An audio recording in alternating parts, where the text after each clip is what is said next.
നമ്മൾ ചില ദിവസങ്ങളിൽ എന്താ ഉണ്ടാക്കാമെന്ന് പ്ലാനൊന്നും ഇല്ലെങ്കിലും ഫ്രിഡ്ജ് ഓപ്പൺ ചെയ്ത് കഴിയുമ്പോൾ നമുക്ക് പല ബ്രേക്ക്ഫാസ്റ്റ് ഐഡിയാസും ഓർമ്മയിൽ വരും. അങ്ങനത്തെ ഒരു ദിവസമാണ് എൻ്റെ ഇത്. ഫ്രിഡ്ജിലുണ്ടായിരുന്ന മുട്ടയും എല്ലാ പച്ചക്കറിയിലും ഓരോ ഇതും എടുത്തുകൊണ്ട് വന്നു. ഇത് 2-3 ദിവസമായിട്ട് ഫ്രിഡ്ജിൽ തന്നെ ഇരിക്കുന്ന എൻ്റെ മഷ്റൂമ് എന്നെ എന്താ കഴിക്കാത്തതെന്ന് ചോദിച്ചുകൊണ്ടിരിക്കുന്നത് കൊണ്ട് ഞാൻ പിന്നെ അതും എടുത്തുകൊണ്ട് വന്നു. അതിൻ്റെ വിഷാംശങ്ങളൊക്കെ പോകാൻ വേണ്ടി കുറച്ച് മഞ്ഞളും ഉപ്പും ഒക്കെ ഇട്ടിട്ട് മാറ്റി വെച്ചു. അങ്ങനെ ആ സമയത്ത് അതിന് വേണ്ടിയുള്ള കുറച്ച് പച്ചക്കറികൾ അരിയാൻ തുടങ്ങി. പഴുത്ത ബെൽ പെപ്പേഴ്സ് ഒക്കെ അതിൻ്റെ കൂടെ ഇട്ട് കഴിഞ്ഞാൽ കുറച്ചുകൂടെ ടേസ്റ്റ് ആയിരിക്കും മഷ്റൂമിന്. അതുപോലെ തന്നെ ഏറ്റവും ന്യൂട്രീഷ്യൻസ് ഉള്ളതും ഈ റെഡ് ബെൽ പെപ്പറിലാണ്. ബെൽ പെപ്പർ എന്ന് വെച്ചാൽ നമ്മുടെ സ്വന്തം ക്യാപ്സിക്കം. അങ്ങനെ നമ്മുടെ മഷ്റൂം അരിഞ്ഞെടുത്തിട്ട് എല്ലാം കൂടി നെയ്യിലിട്ട് ഫ്രൈ ആക്കി എടുക്കാം.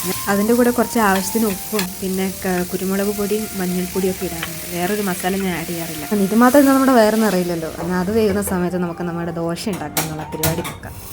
ദോശ എന്ന് വെച്ചാൽ വെറും ദോശയല്ല കേട്ടോ, നമ്മുടെ കയ്യിലുള്ള അരിഞ്ഞു വെച്ചിരിക്കുന്ന ക്യാരറ്റും ബീട്രൂട്ടും എല്ലാം ഇട്ടൊരു ദോശയാണ്.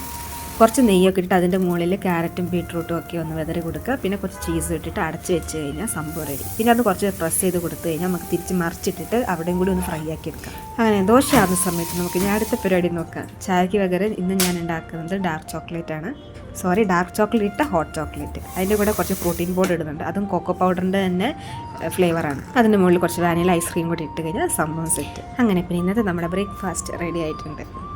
നമ്മുടെ ക്യാരറ്റ് ബീട്രൂട്ട് ദോശ, പിന്നെ നമ്മുടെ മഷ്റൂം, അതിൻ്റെ കൂടെ കുറച്ച് ബ്രോക്കോലി ഉപ്പും മഞ്ഞൾപ്പൊടിയൊക്കെ ഇട്ട് വേവിച്ചത്, പിന്നെ ഒരു മുട്ട പുഴുങ്ങിയത്, പിന്നെ നമ്മുടെ ഹോട്ട് ചോക്ലേറ്റ്.